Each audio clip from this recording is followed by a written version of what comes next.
Assalamualaikum warahmatullahi wabarakatuh. Kisah Imam Asy-Syafi'i dan sejarah pemikirannya dalam ilmu usulul fikih. Imam Syafi'i lahir pada tahun 150 Hijriah di kota Gaza, Palestina. Di usia yang relatif muda, ia sudah menggebrak panggung sejarah pemikiran usul fikih dengan mahakarya kitab Ar-Risalah. Menurut seorang doktor Mahmud Abdurrahman dalam kitab Tarikh Usul Fikih, Imam Syafi'i menulis pertama kali kitab Ar-Risalah di kota Mekkah atas permintaan Abdurrahman bin Mahdi.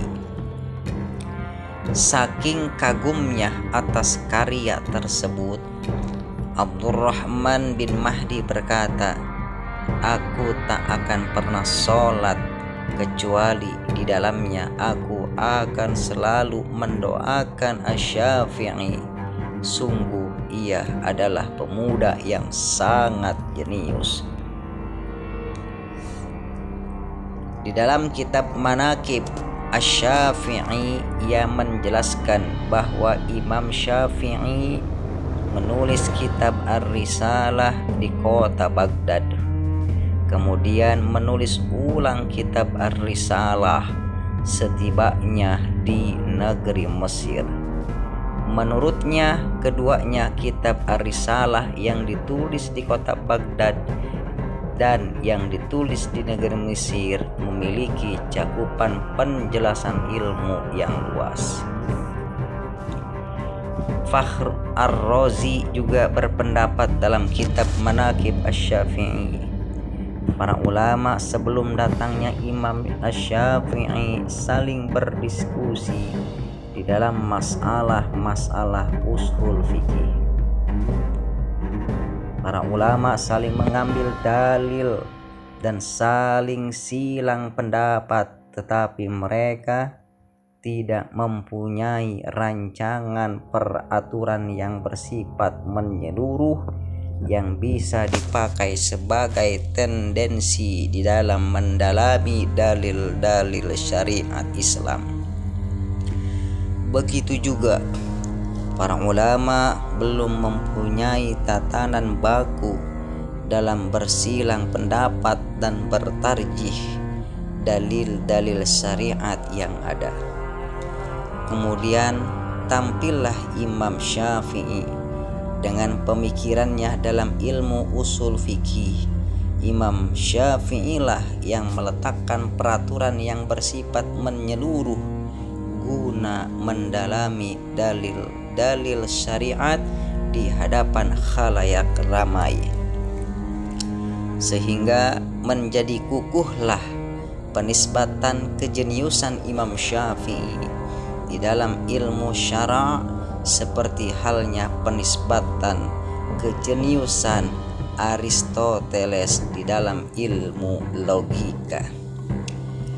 Kitab Ar-Risalah yang ditulis oleh Imam Asy-Syafi'i di kota Mekkah lebih dikenal dengan Ar-Risalah Al-Qadimah atau disebut dengan Ar-Risalah Al-Atiqah. Keistimewaan dari Imam Syafi'i dibandingkan dua mujtahid mutlak sebelumnya, yaitu Imam Abu Hanifah yang terpusat di Irak dan Imam Malik yang terpusat di kota Madinah, adalah perjalanan keilmuannya yang sangat kaya dan panjang. Dimulai dari kota Mekkah yang sangat terkenal dengan ilmu tafsir dan asbabun nuzul Quran, Imam Syafi'i mulai menetap di di kota Mekah sejak usia 2 tahun.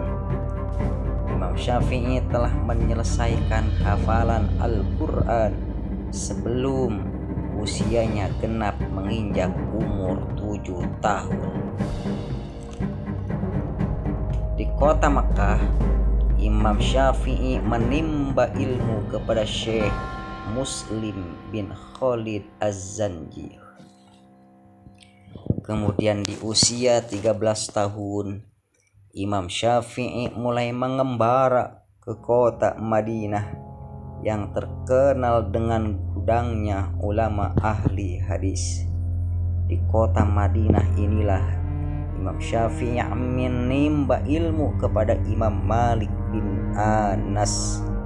Imam Syafi'i menetap di kota Madinah hingga tahun 179 Hijriah atau 795 Masehi, tahun di mana Imam Malik bin Anas wafat.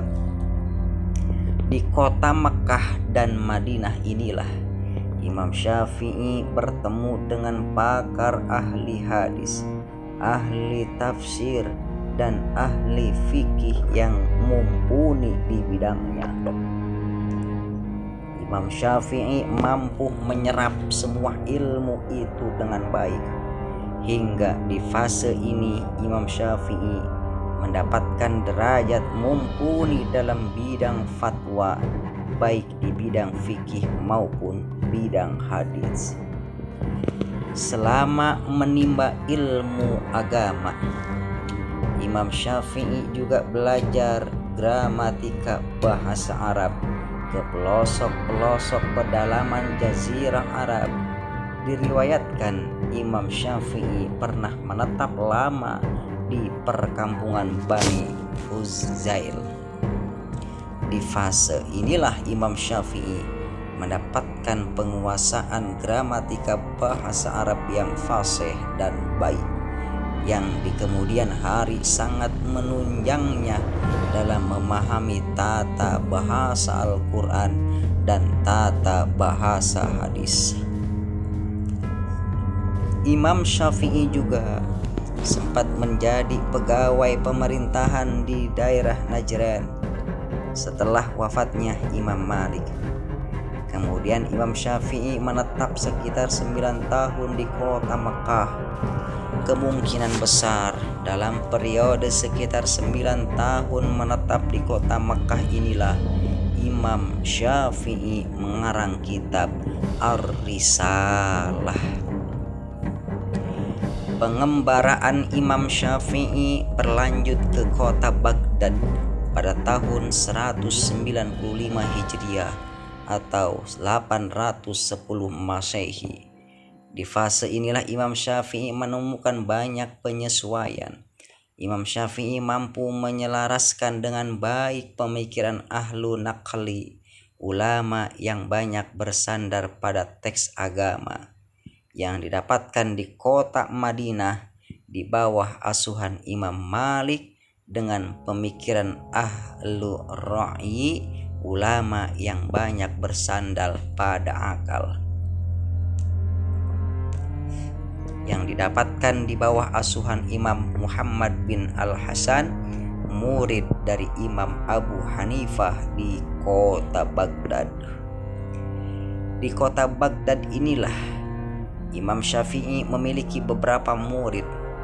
Murid-murid beliau di kota Baghdad diantaranya adalah Imam Ahmad bin Hanbal dan Az-Za'farani dan Al-Karabisi. Setelah perjalanan keilmuannya yang panjang tak pelak, Imam Syafi'i merasa memerlukan banyak reformasi dalam kitab Ar-Risalah yang telah ditulis dahulu di kota Mekah. Hingga fase akhir inilah Imam Syafi'i menulis ulang kitab Ar-Risalah di Fustas, salah satu bagian dari kota Kairo di negeri Mesir saat itu. Maka lahirlah kitab Ar-Risalah. versi baru yang dianggap para ulama setelahnya sebagai puncak pemikiran Imam Syafi'i. Di kemudian hari, karya yang ditulis ulang ini lebih masyhur dengan sebutan Ar-Risalah Al-Jadidah atau dikenal dengan Ar-Risalah Al-Misriyah. Akan tetapi, meskipun telah mengalami masa menimba ilmu yang sangat panjang, Imam Syafi'i tetap berusaha untuk menyempurnakan kitabnya Ar-Risalah. Hal ini sebagaimana catatan Imam Al-Baihaqi dalam kitab Manaqib Asy-Syafi'i yang bersumber dari Rabi' bin Sulaiman, murid dari Imam Syafi'i, bahwa beliau berkata, "Aku membaca kitab Ar-Risalah Al-Misriyah di hadapan Imam Syafi'i lebih dari 30 kali, dan setiap aku membaca di hadapannya, Imam Syafi'i selalu memberikan koreksi atas kitab Ar-Risalah Al-Misriyah. Kemudian pada akhirnya Imam Syafi'i berkata kepadaku, Allah tidak menakdirkan sebuah kitab lebih sahih terhindar dari kesalahan kecuali dalam kitabnya Al-Quran." Di kemudian hari, kitab Ar-Risalah yang ditulis oleh Imam Syafi'i dijabarkan lebih panjang syarah oleh Imam Abu Bakar Muhammad bin Abdullah As-Sarafi, Imam Abu Walid Hasan bin Muhammad Al-Umawi, Imam Muhammad bin Ali yang lebih masyhur dengan julukan Al-Qaffal Asy-Syaisi, Imam Abu Muhammad Al-Juwaini, ayah dari Imam Haramain Al-Juwaini, dan Imam Abu Bakar Muhammad bin Abdullah Asy-Sya'bani. Setelah lahirnya kitab Ar-Risalah Al-Jadidah, Imam Syafi'i merasa perlu untuk menyempurnakan lagi ilmu usul fikih yang beliau rintis dengan menerbitkan kitab Jima'ul Ulum. Kitab ini banyak menceritakan tentang golongan yang menolak dalil hadis ahad serta bantahannya dan sejenisnya. Disusul setelahnya, Imam Syafi'i menerbitkan kitab Ikhtilaful Hadis yang menjelaskan perbedaan pendapat para ulama dalam menyikapi hadis yang beredar. Kitab ini disusun sesuai dengan alur bab ilmu fikih, dan pada akhirnya Imam Syafi'i menutup karya-karyanya dalam ilmu usul fikih dengan menerbitkan kitab Ibtalul Istihsan. Kitab ini banyak mengkritik ulama yang terlalu berlebihan dalam memakai metode istihsan. Selain itu, Imam Syafi'i juga menulis kitab Sifatun Nahyi Nabi yang menjelaskan makna larangan nahyu dalam hadis Nabi Muhammad SAW. Walhasil, Imam Syafi'i meletakkan fondasi yang sangat kokoh sebagai awal dimulainya diskusi panjang tiada akhir di bidang ilmu usul fikih. Di antara landasan pemikirannya yang telah dibangun oleh Imam Syafi'i adalah: 1. Menjelaskan dalil-dalil yang diambil dalam menentukan hukum, yaitu Al-Quran, hadis, ijma', qiyas, serta mempertajam urutannya. 2.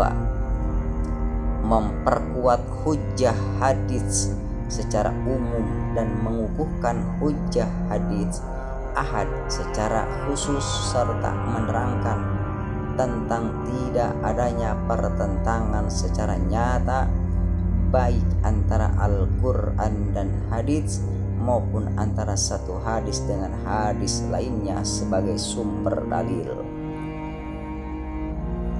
Yang ketiga, menjelaskan.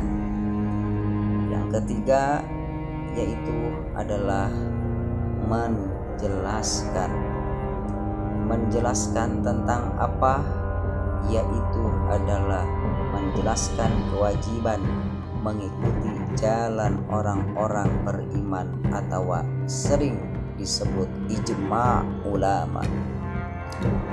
Kemudian yang selanjutnya, yang keempat, memberikan batasan dan kadar yang jelas dalam menjadikan akal sebagai patokan hukum serta memberikan syarat yang terperinci dalam menggunakan kias. 5. Memberikan perlawanan cukup serius dalam mematahkan hujjah Mu'tazilah yang terlalu ekstrim dalam mentakwil sifat Allah. 6. Memberikan peringatan bahwa Al-Quran diturunkan dengan bahasa Arab serta di dalam Al-Quran ada beberapa cara baca yang memang ada di dalam pelafalan bahasa Arab. 7. Menerangkan tentang amr atau perintah dan nahyi atau larangan. 8. Menjelaskan nas dan mansukh, pembatalan hukum. Setelah periode Imam Syafi'i, berbondong-bondonglah para ulama generasi selanjutnya untuk menelisik lebih jauh di dalam masalah Al-Quran dan hadis. Di antara para ulama tersebut adalah Al-Imam Ahmad bin Hanbal selaku daripada murid Imam Syafi'i dengan karya kitab Risalatul Imam Ahmad fi Ta'thir Rasul, disusul dengan Imam Al-Bukhari dengan karya kitab Akhbarul Ahad dan karya kitab Al-I'tisam bil Kitab was Sunnah, disusul dengan Imam Ibnu Qutaibah dengan karya kitab Takwil Muskil Al-Quran dan karya kitab Takwilu Muktalafatil Hadits. Imam Syafi'i wafat pada tanggal 30 Rajab tahun 204 Hijriah di kota Kairo. Itulah kisah pemikiran Imam Syafi'i di dalam menjelaskan dan mengkukuhkan tentang pelajaran ilmu usul fikih. Wassalamualaikum warahmatullahi wabarakatuh.